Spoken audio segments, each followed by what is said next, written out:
elegí hablar del liderazgo y el impacto que tiene en la sociedad. Elegí esos temas definitivamente porque yo como estudiante de Derecho, antes de serlo, terminé la carrera de Educación, soy profesor en Literatura.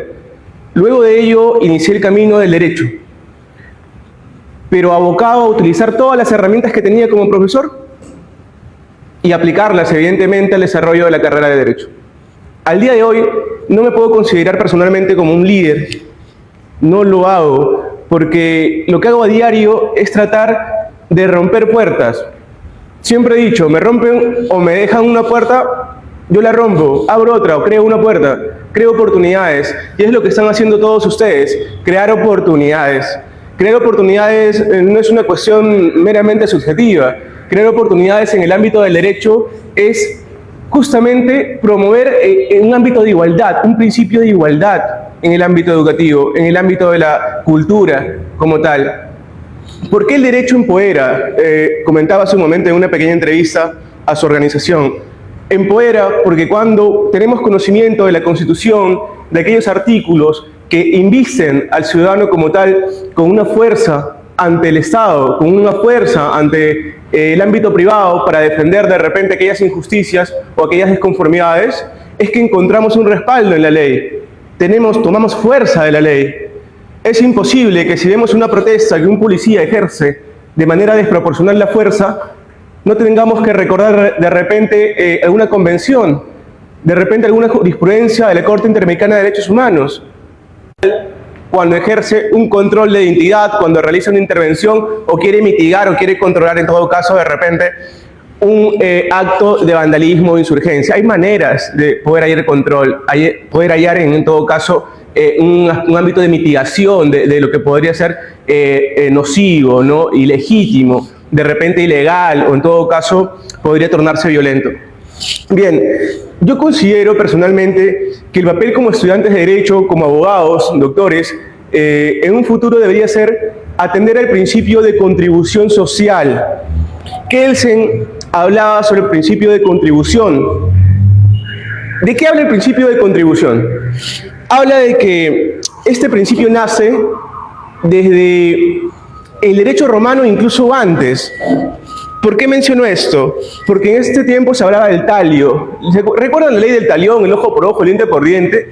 Si bien tiene un concepto con un doble carácter, un carácter que busca el castigo, ¿no es cierto? El ojo por ojo, el diente por diente busca un castigo, pero tiene un segundo carácter, un carácter retributivo, un carácter compensativo, compensatorio.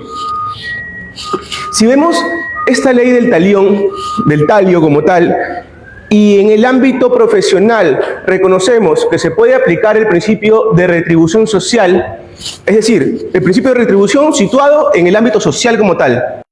¿Responde a qué carácter? Responde al carácter de que como profesionales ciudadanos que hemos de repente recibido educación pública o de repente nos hemos servido del sistema de salud público o de repente hemos acudido a un préstamo por el Banco de la Nación, un banco público, debemos tener conciencia suficiente para retribuir a la sociedad con todo lo que nos ha beneficiado en el tiempo, que hayamos pertenecido a una determinada comunidad, a una determinada sociedad como tal.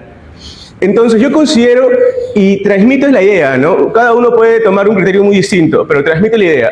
El principio de retribución social que nace del principio de retribución como tal, que nace de la ley del talión como tal, buscaba un aspecto compensatorio, un aspecto resarcitorio como tal en la sociedad.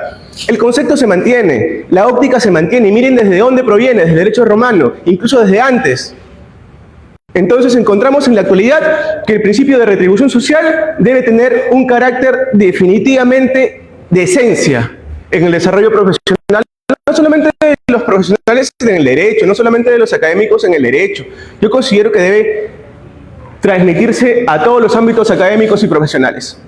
Porque es lo que está haciendo Álvaro Cuba el día de hoy, es lo que está haciendo su organización el día de hoy, retribuir a su sociedad. Tratar de responder a esas falencias, a esas deficiencias que el Estado todavía no logra cubrir, las cuales el Estado no encuentra forma de responder porque tienen de repente otros intereses. Cuando hablamos de políticas públicas, y hablamos en este caso del papel del derecho, como decía el anterior ponente, como han manifestado seguramente los demás expositores, el tema del derecho es importantísimo para formar líderes. No solamente porque te forma en el ámbito de la oratoria, no solamente porque te empodera con el conocimiento de los derechos o de las leyes o las normas o las convenciones o los tratados, etc. No solamente por ello, sino porque crea conciencia, crea un espíritu en el propio joven o líder o futuro líder que va a permitirle en este caso desarrollarse no solamente en un área de trabajo. Hoy escuchaba en sus PPTs que iban a trabajar incluso un fondo educativo para aquellas personas que no cuentan con los recursos. Imagínense hasta dónde ustedes están tratando de llegar. Están tratando de responder a temas educativos en un ámbito más general, en un ámbito donde realmente nacen y a veces quedan estancadas muchas necesidades que no encuentran respuesta. Entonces, mi mensaje es el siguiente: el derecho definitivamente contribuye a aquellos jóvenes que quieren ser líderes. ¿Por qué? Porque los empodera, los hace conocedores de la ley, saben cómo cuidarse y cómo cuidar al prójimo. Yo cuando empecé a estudiar derecho, mi ánimo y el espíritu era el siguiente: no solamente conocer o ser uno de los mejores, sino también contribuir con los demás jóvenes a que conozcan sus derechos y puedan tomar defensa sobre otros, sobre quienes estiman, sobre quienes quieren y consideran. Porque nadie es ajeno a poder sufrir un acto de injusticia, ya sea en el ámbito familiar, ya sea en el ámbito profesional, en un ámbito de repente de negligencia. Nadie está ajeno a padecer en su área determinada de trabajo o ciencia. Nadie. Y el papel del abogado es fundamental para ello. Ahora, si transmitimos ese amor por la ley, por la norma, a los más jóvenes que conozcan desde pequeños cómo se puede usar la norma, cómo pueden utilizar en favor de otros la norma, definitivamente estamos ya tratando de impulsar y promover cambio, promover mejoras en la sociedad. Ese es el papel que ustedes están realizando hoy en día y yo lo felicito, definitivamente. Felicito también a la vicepresidenta de la Cámara Junior Internacional, quien está presente, y también trabaja en ese ámbito. Trabaja en el ámbito de generar proyectos, desarrollar proyectos que beneficien a la comunidad, que beneficien a los jóvenes para forjar líderes. Hablar sobre liderazgo es una tarea bastante compleja, porque considero que hablar de liderazgo como tal requiere de fundamentar nuestras experiencias con otros hechos comparados.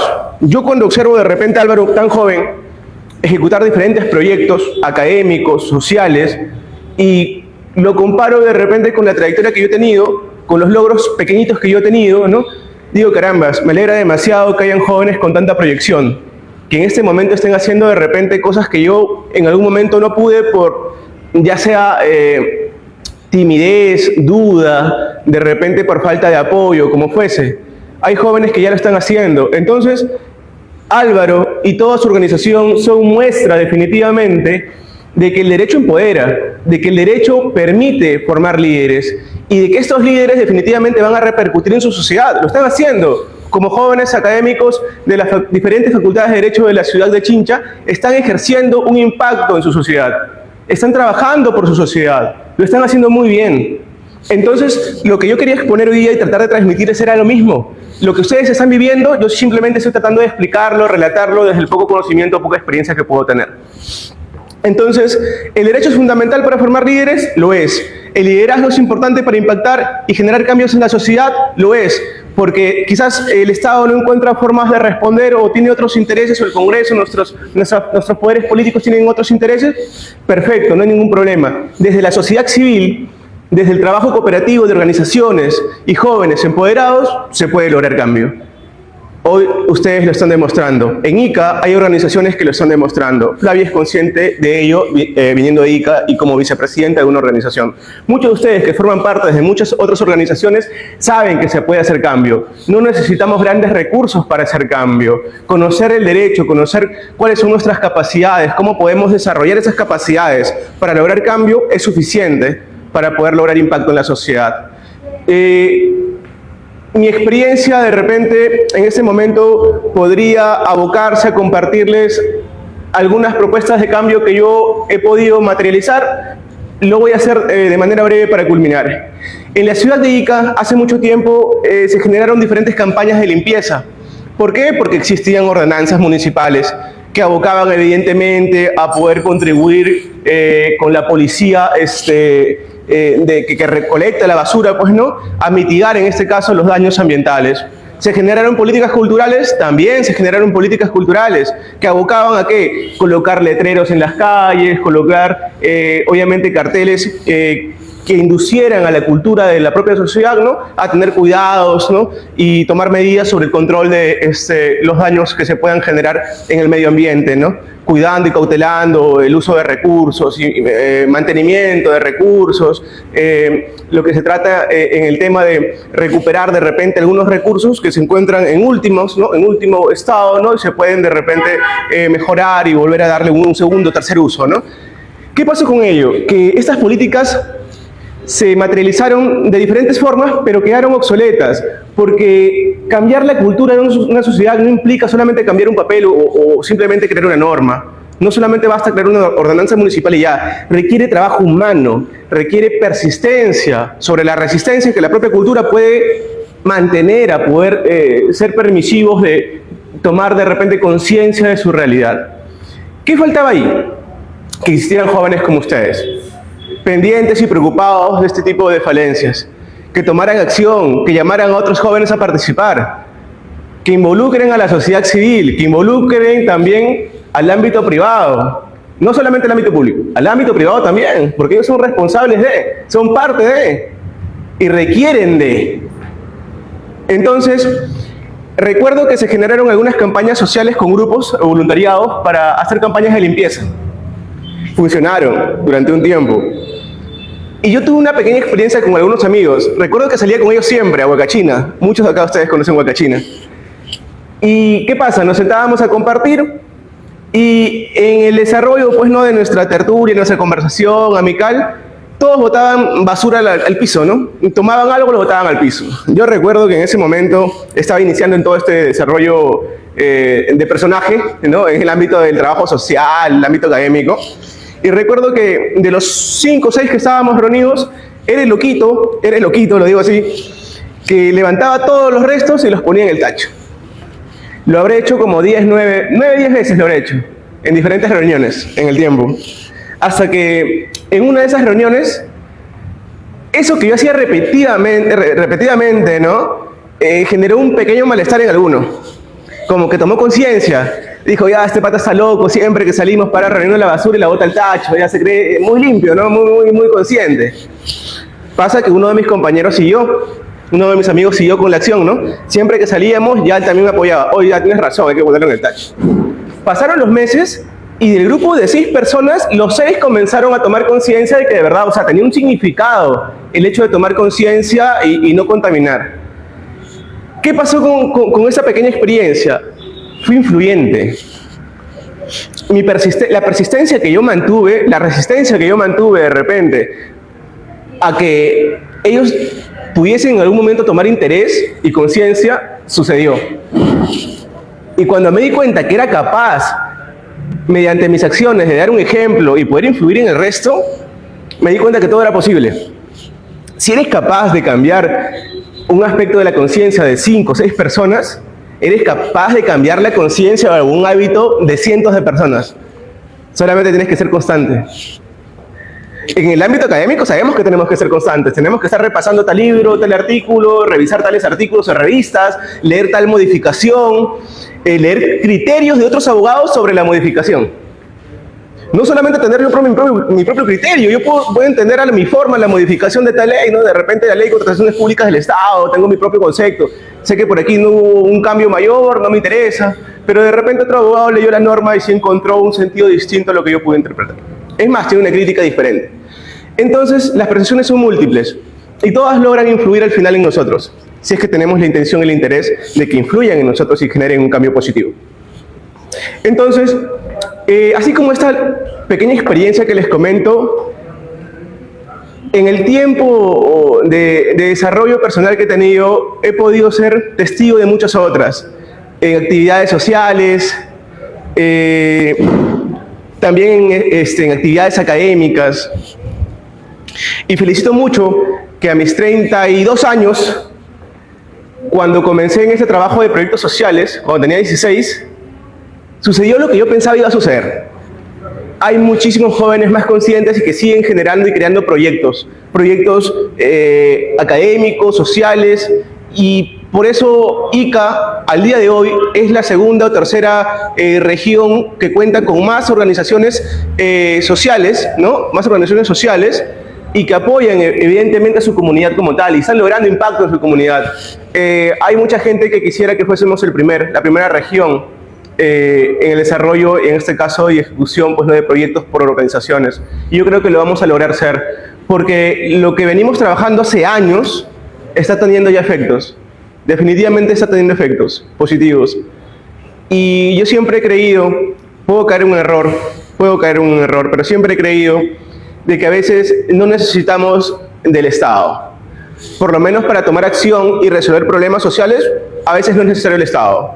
Ustedes son testigos de ello, están capacitando en cultura a los jóvenes de Chincha, están logrando impactar en ellos, sin ayuda del Estado. El Estado no lo solventa a ustedes.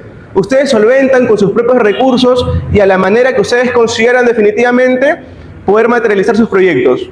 Yo siempre he sido un fiel creedor de ello y lo sigo manteniendo porque en realidad hasta el momento nunca he recibido apoyo del Estado para poder generar un proyecto o crear un proyecto. No lo he hecho, no lo necesitan, ustedes son capaces de hacerlo.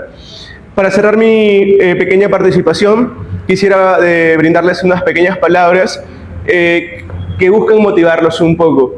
Yo entiendo que la situación política, entiendo que la coyuntura social y aquellos márgenes de repente de incertidumbre, ¿no?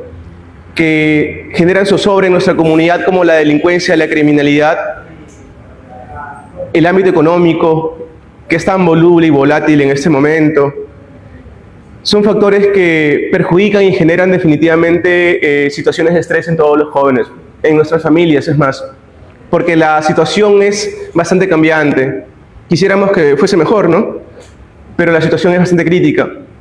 Ante ello, decirles simplemente, como lo mencioné hace breve momento, no dejen de soñar. Creen. Sueñen y creen. Materialicen lo que ustedes consideran es posible y puede generar impacto. No es imposible crear. Necesitan solamente aliarse y encontrar las personas indicadas que crean en lo que ustedes sueñan, que crean en lo que ustedes creen. Solamente eso basta para realmente generar un cambio sólido y materializar sus ideas, sus sueños. Álvaro, yo sé que Álvaro es un gran soñador y viene materializando muchos proyectos, al igual que todos los miembros de su organización. Cada uno sueña distinto, sueña diferente.